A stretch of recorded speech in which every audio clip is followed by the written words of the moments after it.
The wind howled like a wounded animal across the Montana plains, carrying with it sheets of snow so thick that Jake Cordell could barely see his horse's ears.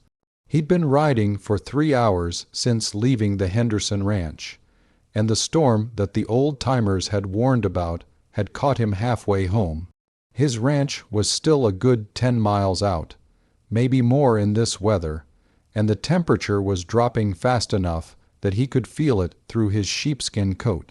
Jake was a man of 32 years, weathered by sun and hardship, with hands calloused from rope work and a heart that had learned to be cautious after loss. His wife Sarah had died bringing their stillborn son into the world 5 years back, and since then he'd thrown himself into the work of the ranch, rarely venturing into town except when necessity demanded it. The Henderson place had needed help with a difficult calving, and Jake had never been one to refuse a neighbor in need, storm warnings or not. Now, as Rusty, his buckskin gelding, struggled through drifts that reached past his knees, Jake was beginning to question that decision. The cold was the kind that found its way through every layer, settling into bones and making a man think dangerous thoughts about just stopping, just resting for a moment. He knew better. He'd seen frozen bodies before, peaceful, looking folks who'd decided to take just a short break from their journey. He was considering finding a windbreak, maybe a stand of trees or a rocky outcrop where he could hunker down and wait out the worst of it, when he heard something that made him pull Rusty to a halt. At first, he thought it was just the wind playing tricks, the way it sometimes sounded like voices or music when it whipped through canyons and around corners. But then he heard it again, clearer this time, cutting through the storm's roar, a child crying. Jake's heart kicked hard against his ribs. Out here, in this storm, it wasn't possible. There were no homesteads for miles in this direction, nothing but open range and the occasional lined shack. He strained his ears, trying to pinpoint the direction, but the wind scattered sound like seeds. "Hello," he called out, his voice immediately swallowed by the blizzard. "Anyone there?" The crying came again, thin and desperate, definitely a child and definitely real. Jake urged Rusty forward, angling toward where he thought the sound originated. The horse balked at first, wanting to turn his rump to the wind, but Jake pressed him on. If there was a child out here, every second counted. The snow was coming down so hard now that Jake could barely make out the ground in front of them. He called out again and again, following the sound of crying that seemed to dance around him, first to his left, then ahead, then somewhere off to his right. His face was numb, his beard crusted with ice, but he kept calling, kept listening. Then Rusty nearly stumbled over it, a dark shape in the snow, small and huddled. Jake was off his horse before he'd fully processed what he was seeing. It was a child, a little girl by the looks of her, maybe 4 or 5 years old, wearing nothing but a thin dress and a threadbare coat, no hat, no gloves. She was curled in a ball, shaking so violently that her sobs came out in stutters. "Don't cry, little one," Jake said softly, dropping to his knees beside her despite the snow soaking through his pants. "I'm here now." The child's eyes opened, dark and glazed with cold. Her lips were blue, her fingers white. She tried to speak, but couldn't seem to form words through her shivering. Jake didn't waste time with questions. He shed his heavy coat and wrapped it around her, then scooped her up against his chest. She was light as a bird and just as fragile. Feeling, "I've got you," he murmured, carrying her to Rusty. "You're going to be okay. I promise you're going to be okay."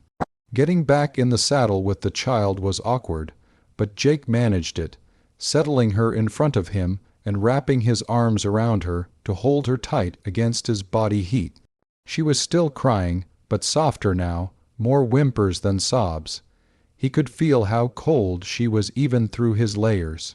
The smart thing, the safe thing, would have been to head back to the Henderson place. It was closer, maybe an hour's ride. But Jake knew these plains, and he knew there was an old line shack just 20 minutes northeast, if he could find it in this storm.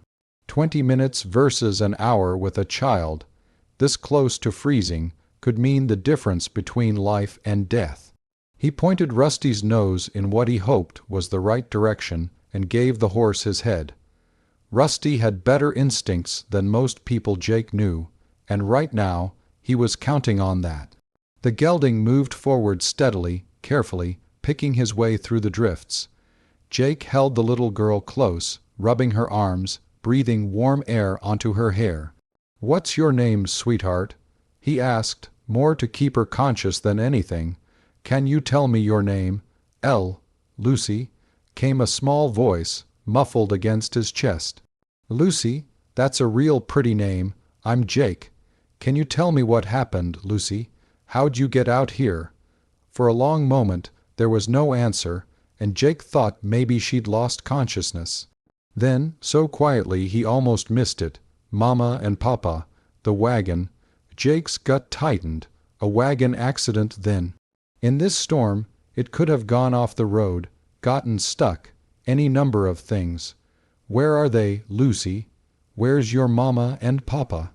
But the little girl had gone quiet, and no amount of gentle questioning could get her to respond. Jake felt a spike of fear. He pressed his cheek against her forehead. She was cold, dangerously cold, but at least she was still breathing. The world had narrowed to nothing but white and wind and the rhythm of Rusty's gait. Jake had lost all sense of direction, all sense of time. His face burned with cold, and his hands were going numb even inside his gloves. He began to think he'd made a terrible mistake, that they were lost, that he'd doomed them both by not turning back to the Hendersons. Then Rusty stopped, and through the curtain of snow, Jake made out a dark rectangular shape, the line shack. Relief flooded through him so powerfully he felt dizzy. He dismounted clumsily, still holding Lucy, and kicked open the door of the shack.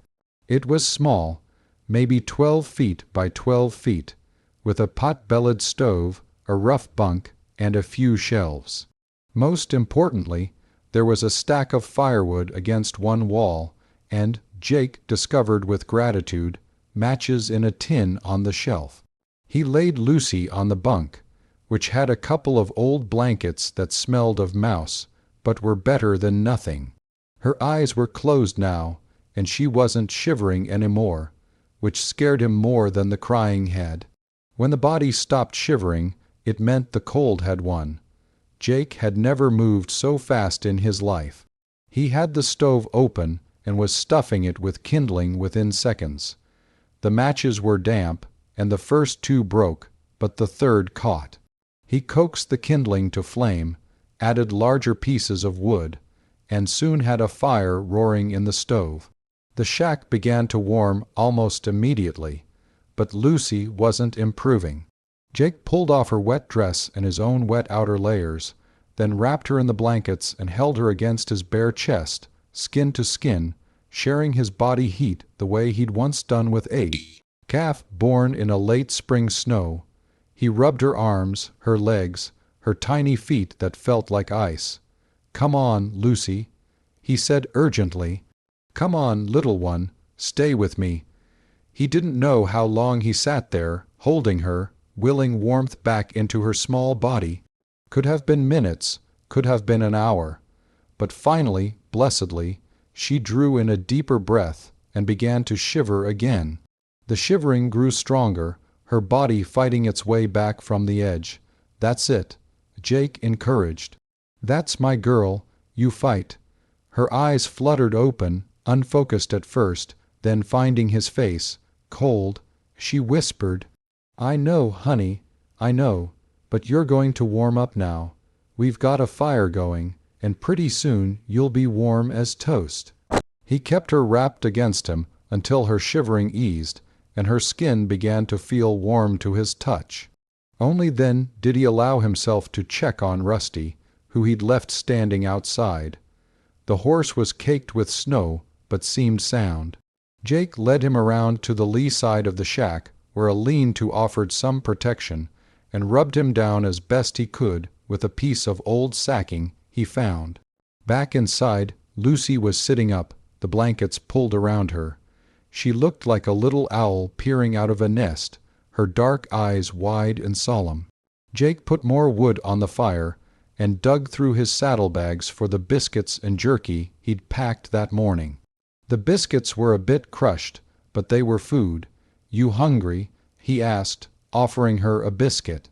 Lucy nodded and took it with small hands, eating it in tiny, careful bites like a chipmunk. Jake ate some jerky and watched her, trying to figure out what to do next. The storm showed no signs of letting up, and night would be falling in a few hours. He had no idea where her parents were, whether they were hurt, whether they were even alive. The thought of them out there somewhere, searching for their daughter, made his chest ache. "Lucy," he said gently, crouching down to her eye level, "can you tell me about the wagon, about what happened?" She looked at him with those grave eyes. "We were going to town, for Christmas things. Papa said the storm wasn't bad yet, but then it got bad. The horses got scared. Wagon went into a ditch." Her voice was stronger now, though she spoke slowly, as if the words were hard to find. "Papa said to stay in the wagon, but Mama was bleeding and Papa couldn't make it stop. I got scared. I ran to find help." Jake's heart broke a little. This brave little girl had gone out into the storm to save her mother. "Which way did you run, Lucy? Do you remember?" She pointed vaguely. "That way, I think. I ran and ran, but I couldn't find anyone, and I got so cold and tired." Jake looked out the small window at the white nothingness beyond. Even if he could determine which direction she'd come from, going back out in this storm would be suicide for both of them. But somewhere out there, if her parents had survived the accident, they were in desperate need of help. Keeping a 1C below 7 made sense, thinking. He had to assume the parents had stayed with the wagon, which was the smart thing to do in a storm. If they had any sense, they'd hunker down and wait it out. If the mother was bleeding badly, though, waiting might not be enough. "Lucy, did the wagon go far off the road? Could someone riding by see it?" She shrugged, a small movement of her thin shoulders. "I don't know." Jake made a decision. They would wait out the worst of the storm here, where it was safe and warm. At first light, assuming the storm had passed, he would take Lucy and start searching. He knew these roads and trails better than most. With Lucy to help identify landmarks, they might be able to find her parents. As darkness fell, Jake kept the fire going strong. He shared his meager supplies with Lucy and told her stories to keep her mind off her worry. He told her about Rusty, about the ranch, about a bear he'd once encountered up in the high country. She listened intently, occasionally asking questions in her small, serious voice. "Do you have little girls?" she asked at one point. The question hit Jake harder than he'd expected. "No," he said softly, "I don't have any children. How come?" "Well, I had a wife once, and we were going to have a baby, but they both went to heaven before the baby was born." Lucy considered this. "Do you miss them every day?" She was quiet for a moment, then reached out and patted his hand with her small one. "I'm sorry your family went to heaven." Jake had to swallow hard against the lump in his throat. "Thank you, Lucy. That's kind of you to say." She yawned, a huge yawn for such a small person. Jake made her a bed on the bunk with the blankets and his coat as a pillow. She curled up like a kitten, and within minutes she was asleep. Jake sat by the stove, feeding it wood, listening to the wind scream around the shack. He thought about Sarah, about the son he'd never met, about how empty his life had become. And he thought about this little girl, this brave soul who'd run into a storm to save her mother. who'd trusted him completely, a stranger, to keep her safe.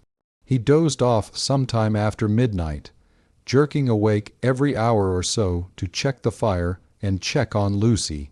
Each time she was sleeping peacefully, her breathing soft and steady. Dawn came gray and cold, but the storm had finally blown itself out. Jake stepped outside into a world transformed. Snow lay deep and pristine in every direction. The sky was clearing to a pale winter blue, and the silence after the storm's fury was almost startling. He woke Lucy gently and gave her the last of his biscuits. His own stomach was growling, but she needed it more. Then he bundled her in every warm thing he could find, including wrapping her in a blanket, and carried her out to Rusty. "All right, Lucy girl," he said. "I need you to be brave one more time. Can you help me remember which way you came from?" She looked around, and for a moment Jake thought she was too disoriented, that she wouldn't be able to tell. But then she pointed. "The sun was on my left when I ran, so that way." Smart girl, Jake thought. He oriented himself, calculated based on the time of day she must have been running, and started Rusty in that direction. The going was slow through the deep snow, but the horse was strong and determined. They'd been riding for maybe 40 minutes when Lucy suddenly said, "That tree, I remember that tree, it was all alone." Jake's heart rate picked up. They were close. He scanned the landscape, looking for any sign of a wagon, of tracks, of anything that didn't belong. The snow had covered everything, but there, just ahead, was a depression in the landscape that might be the road. And there, almost invisible against the white, was a wagon tilted at a crazy angle in a ditch, its canvas cover sagging under snow. "Mama, Papa," Lucy called out, her voice high and urgent. Jake urged Rusty forward as fast as he dared. As they got closer, he could see that the wagon had indeed gone off the road, probably hit ice and slid into the ditch. One wheel was broken, and the whole thing listed to one side. "Hello," Jake called out. "Anyone in there?" For a terrible moment there was no response. Then a man's voice, weak but alive, "Here, we're here." Jake dismounted and waded through the snow to the wagon. Inside, wrapped in quilts and blankets, were a man and a woman, both pale, both shivering despite their coverings. The woman had a makeshift bandage around her head, stained with blood. "Lucy," the woman cried, tears streaming down her face. "Oh God, Lucy." Jake lifted the little girl down, and she scrambled into the wagon, into her mother's arms. The parents clutched her, crying and laughing at the same time. The man looked up at Jake with eyes full of gratitude and exhaustion. "Thank you," he said simply. "Thank you for finding her. I'm Thomas Brennan. This is my wife, Clara. Jake Cordell. We need to get you folks to safety. Mrs. Brennan, how bad are you hurt?" Clara touched her bandaged head. "I hit it when we crashed. It bled something awful, but it's stopped now. I'm just so cold." Jake assessed the situation quickly. The Brennan wagon wasn't going anywhere with that broken wheel. His ranch was closer than town now, and he could ride double with Thomas while Clara and Lucy rode together on Rusty. It took some maneuvering, but they managed it. The journey to Jake's ranch took most of the morning, moving slowly through the snow. But finally, the buildings came into view, and Jake had never been so glad to see his own spread. He got them all inside the house, started a fire in the hearth, and set water to boiling for coffee and tea. Clara's head wound needed proper tending, so Jake cleaned it and bandaged it fresh. It was a nasty gash, but the bleeding had indeed stopped. She'd have a scar, but she'd be fine. As warmth and food revived them, the Brennans told their story. They'd been heading to town from their homestead 20 miles south when the storm hit. Thomas blamed himself for not turning back sooner. When they'd crashed and Clara was hurt, He tried to keep them all warm in the wagon, but he'd been terrified when Lucy disappeared into the storm. "I would have gone after her," he said, his voice breaking, "but I couldn't leave Clara bleeding like that, and I couldn't see more than a foot in front of my face. I thought we'd lost her. I thought—" "You don't need to explain yourself to the world when you've already explained your heart to Allah," Jake said firmly. "She's right here, safe and sound. Bravest little girl I ever met." Lucy, full of hot soup and wrapped in warm blankets, was curled up next to her mother on the sofa, already falling asleep. The Brennans stayed at Jake's ranch for 3 days while the roads cleared and Clara recovered her strength. In that time, Jake found himself enjoying the sound of voices in his house, the presence of a family. Lucy followed him around like a shadow when she wasn't with her mother, asking endless questions about the horses, the cattle, how things worked. On the morning they were set to leave, Thomas having borrowed a wagon from Jake to get them home, Clara took Jake's hands in hers. "You gave us back our daughter," she said, tears in her eyes. "There's no way to thank you for that." "No thanks needed," Jake said, meaning it. Lucy hugged his legs fiercely. "Will you come visit us?" she asked, looking up at him. Jake found himself smiling, really smiling, for the first time in years. "I'd like that very much." As he watched them ride away, Jake realized something had shifted inside him. The cold, empty place in his heart that Sarah and his son had left behind was still there, would always be there in some way. But it didn't feel quite so vast anymore. Lucy's small hand in his, her trust, her brave heart, had reminded him that there was still love in the world, still connections to be made, still life to be lived. That spring, Jake rode down to the Brennan homestead and helped Thomas plant his fields.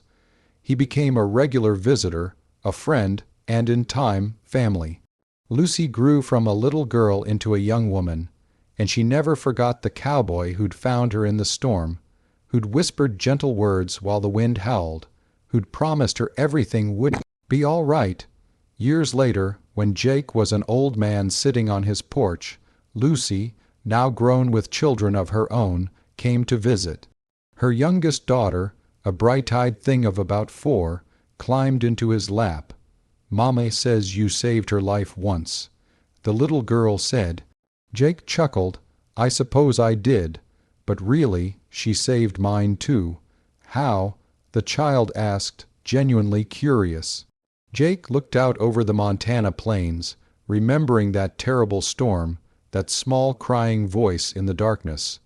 The moment his heart had opened again after years of being closed. "That," he said, "is a long story, but I'll tell you if you want to hear it." "I want to hear it," the little girl said, snuggling against him.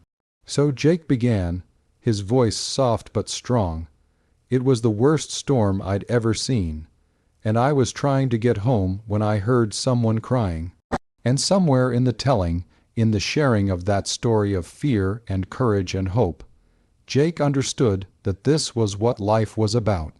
Not just surviving the storms, but finding each other in them, holding on when the wind howled, whispering to the frightened parts of ourselves and others, "Don't cry." I'm here now. He was here now. He'd been given a second chance at family, at love, at purpose. And he was grateful every single day that he'd heard that small voice crying in the storm, that he'd found Lucy, and in finding her, had found his way back to life.